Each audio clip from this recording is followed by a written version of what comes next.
Disclaimer: I am a law student, and the legal information provided is not legal advice. For that, please hire an attorney.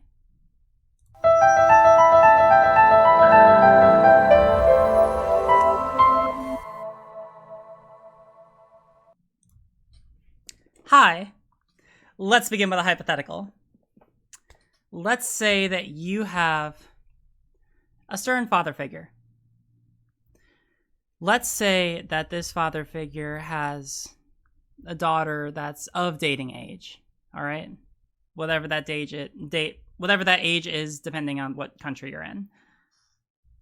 Let's say that one day the daughter decides to bring home a date, and let's say that the date that this daughter brings home is let's say it's like a white guy. All right, and let's say that they all have dinner, the daughter, the father, and the daughter's date.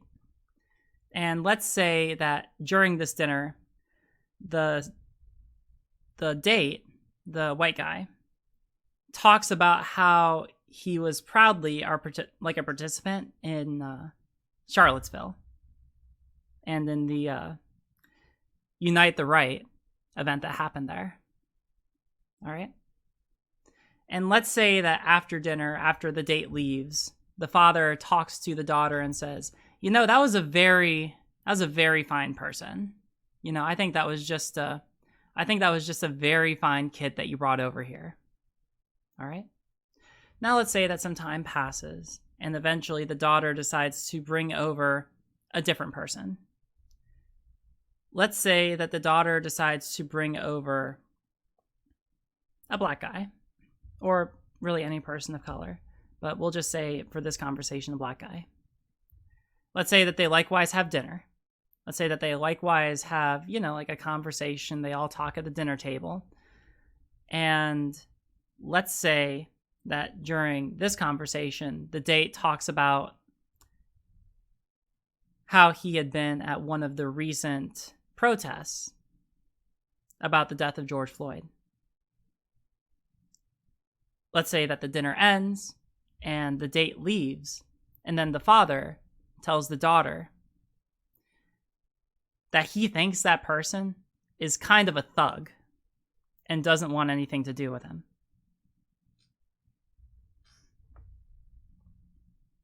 Question: based on just these facts alone, with no other context, no other discussions, nothing else from the father, is there enough to be able to make a reasonable inference that the father figure might have some racist leanings? Hey everyone, welcome to the stream. And I decided to really try to push the hypothetical today because I understand that quite recently, Xander Hall and Corvidae had their debate, and that's something that we're going to be talking about a little bit later on. I was originally going to start with that, but I don't know when I'm going to be able to get them on. Xander Hall has agreed to come on, so I'm going to be messaging him throughout the night and trying to be flexible. I'm going to be having on Jangle's Science Lab to talk about his recent debate with Sargon and a couple other people. But I want to lead off this stream with something that has been very, very, very recent. And that's the death of George Floyd, right? A lot of people have already seen it. I mean, like, if you aren't familiar, I didn't have a ton of time. I've actually been on a date for it was a very long date. So I've been a little busy last night and today, and so what I'm going to be talking about specifically is more related to Trump's response to some of the things that have been happening. But just to get everyone caught up on the basic facts. George Floyd is a man of color who was recently killed by 4 policemen, or I believe it's 4, where on the phone recording, you can see a policeman taking a knee literally onto the back of his neck while he's on the ground, not struggling, until he just stops moving, stops breathing, and dies. Naturally, a lot has been happening, and this isn't really a surprise to anyone who is like reasonably in the know, right? Riots have been happening all over the country. I was actually talking to the person I was with last night about the fact that there's been, we were almost sort of afraid because like we heard sirens in the city of Baltimore, and we were like wondering, oh shit, is this actually like, are the riots happening here? Now we looked it up and there were some protests, but nothing had developed violent in this city. But obviously it has been in other cities, right? And thank you. And yeah, this has been getting a lot of media attention. Recently, there have been instances of violence, especially I believe there was a protest that eventually that broke into like a Target and ransacked everything from there. There have been some tweets about how like the things that they got from that store have been like reappropriated for like different people to use as like supplies, which is interesting. But we're not going to talk about that so much specifically. What I'm more interested in talking about is probably the most telling response to what's been happening. In case you haven't seen it, our president has been talking a lot about this. Right. And we'll be getting into like, I have like a whole bunch of tabs of like relevant tweets that I want to talk about specifically.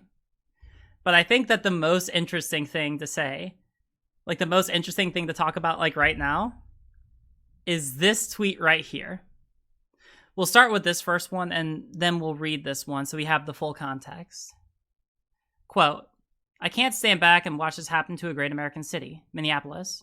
A lack of total leadership. Either the very weak radical left mayor, Jacob Frey, get his act together and bring the city under control, or I will send in the National Guard and get the job done right. ... Notice that the next tweet literally violated the Twitter's rules about glorifying violence. I want to remind everyone. I just want to make sure everyone's aware. Like this is something that we all know logically, but I really just want to process this for a second. This is the president of the United States of America glorifying violence against people of color. Just process that for a second.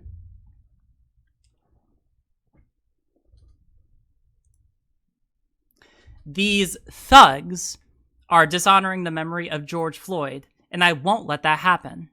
Just spoke to Governor Tim Walz and told him that the military is with him all the way.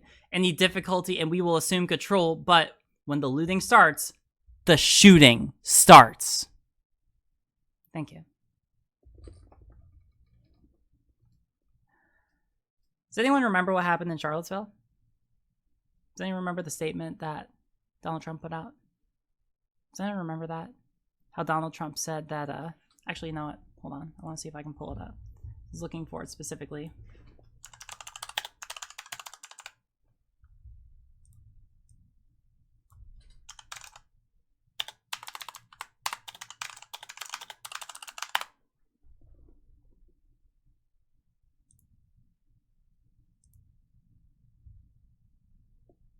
I want to see if I can pull this up. Get out of here.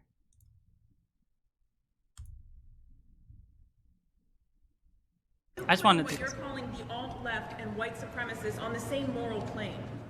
I'm not putting anybody on a moral plane. What I'm saying is this. You had a group on one side and you had a group on the other, and they came at each other with clubs, and it was vicious, and it was horrible, and it was a horrible thing to watch. But there is another side. There was a group on this side, you can call them the left, or you've just called them the left, that came violently attacking the other group. So you can say what you want, but that's the way it is. On both sides, sir? You said there was hatred, there was violence on both sides. Well, I do think there's blame. Yes, I think there's blame on both sides. You look at both sides. I think there's blame on both sides, and I have no doubt about it, and you don't have any doubt about it either. And if you reported it accurately, you would say. Nazis started this. They showed up in Charlottesville. They showed up in Charlottesville. Excuse me. The protest. Excuse me. They didn't let themselves down, and you had some very bad people in that group. But you also had people that were very fine people on both sides. You had people in that group. Excuse me. Now I'll finish it. Excuse me. I saw the same pictures as you did. You had people in that group that were there to protest the taking down of, to them, a very, very important statue. Yeah. It's not great. So returning to this, because I think that's some pretty important context, I just want to be clear to remind everyone. Everyone likes to talk about how Trump is racist. You know, that's something that people throw around, right? I want to be absolutely clear here. When you have two different groups, one that's largely white and promoting white supremacy, and one that's largely black or a people of color and protesting systemic racism, and the president literally uplifts one and pushes down the other, calls one a group of very fine people, and calls the other a group of thugs.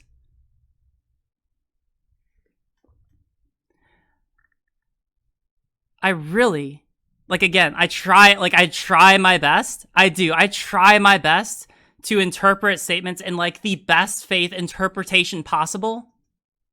This is terrible. This is literally treating one group of people disparately, even though both groups, you can even push it to the furthest and talk about how both groups have committed violence. All right? At Charlottesville, someone fucking died. That's a group of very fine people.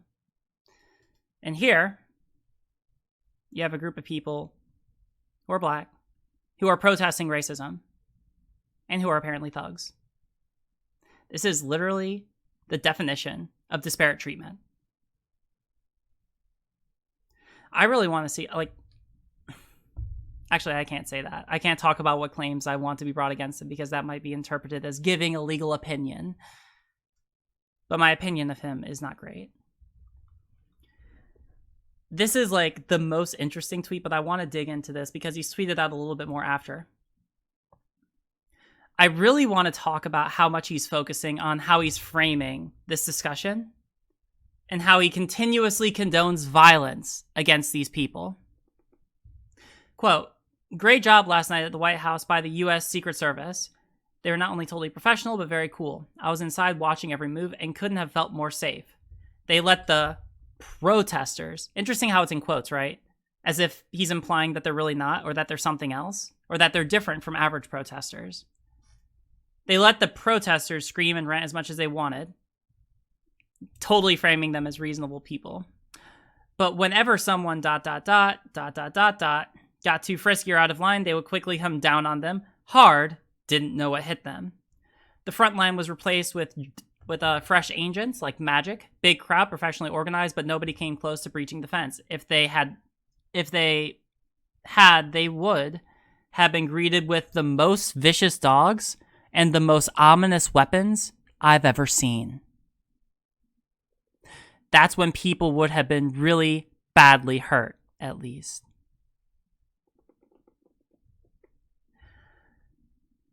Again, I cannot stress, this is the President of the United States glorifying violence against people of color for protesting the death of someone at the hands of police violence. This is about as clear as it gets, folks. The professionally managed so-called protesters at the White House had little to do with the memory of George Floyd. They were just there to cause trouble.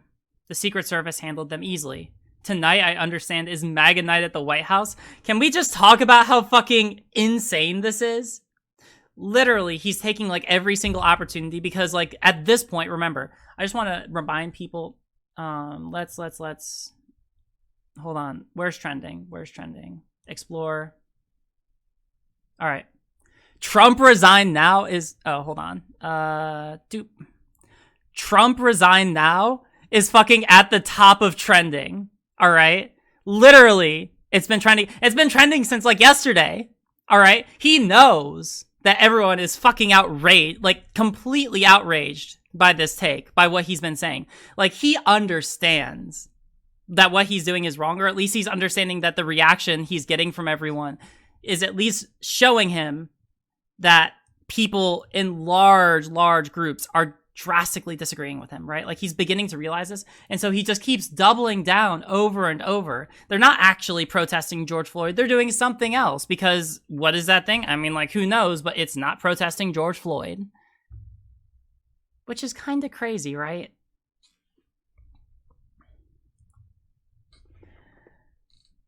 And this is kind of the cherry that I want to finish off with.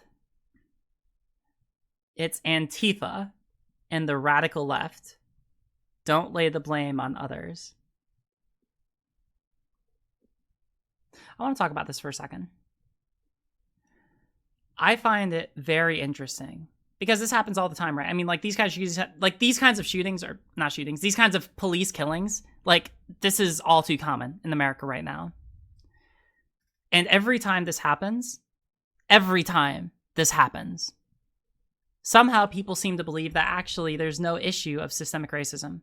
Somehow at every single opportunity, we seem to convince ourselves that actually the police aren't bad or, you know, there's no problems with the police, how they are. It's some other thing.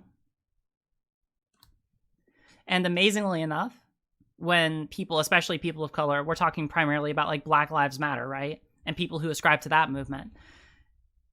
It's just so weird how they seem to get more riled up every time one of these killings happens and nothing has changed and it just keeps happening again. It's almost as if you have a group of people in America who seem to be operating under the understanding that the state or like greater society actually doesn't care about their lives. Almost as if to a lot of people, Black lives don't matter. Weird, isn't it? It's just super weird, super crazy to me. And I'm sorry that I'm being like very flippant about this, but like it's very hard for me to take this seriously and for me to, or not take this, it's very hard for me to take this kind of argument seriously. It's very hard for me to take this kind of argument seriously when literally it's just shifting the blame on who killed that person. That's it. It's just shifting the blame.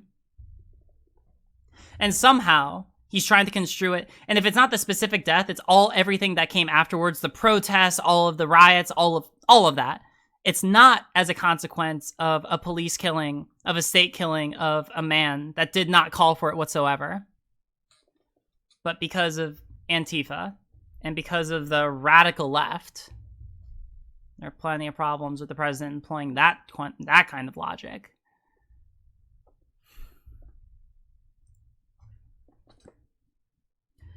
I want everyone to remember this. All right. That's the most important thing I want to take from this. The other day I saw a tweet on Twitter. Anyway, I saw a tweet that was sort of trending in like trans Twitter, right? I think it was Pop Culture Professor Gang. I'm pretty sure. I can't remember.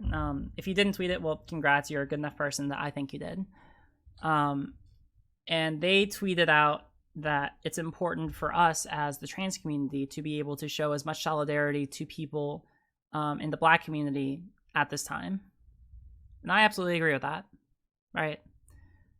What happened is awful. What happened is unquestionably awful. But the thing is, I think everyone fundamentally agrees that it's awful. What people don't agree on is what to do from here. And the most important thing that we can do, at least from my understanding, and mind you, I don't want to speak over people of color. This is just me trying to use my platform to help to the furthest extent I'm able to. If other people want other things, then please let me know. I'm willing to do whatever I need to. I want to help. My sort of 2 cents is that right now what's most important is to make sure that we stand in solidarity with people as people of color, especially like trans people of color who sort of get it from both ends, so to speak, right? And to make sure that this isn't swept under the rug, to make sure that this isn't framed as just like a series of crazy protests organized by Antifa and the radical left, as a lot of unreasonable and just unfounded protests and riots that just kind of came about for no reason because these people are just unreasonable, right? And that's the only reason that they could possibly be protesting to this possible extent. No. Make sure that people remember why this is happening. And make sure that whenever someone tries to talk to you, or you're ever talking to someone and they try to challenge the idea that what's happening right now is not the result of police or systemic racism, challenge that.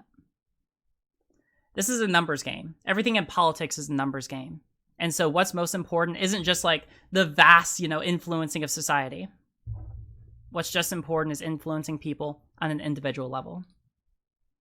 I'm going to be trying to. You should the same. Thank you.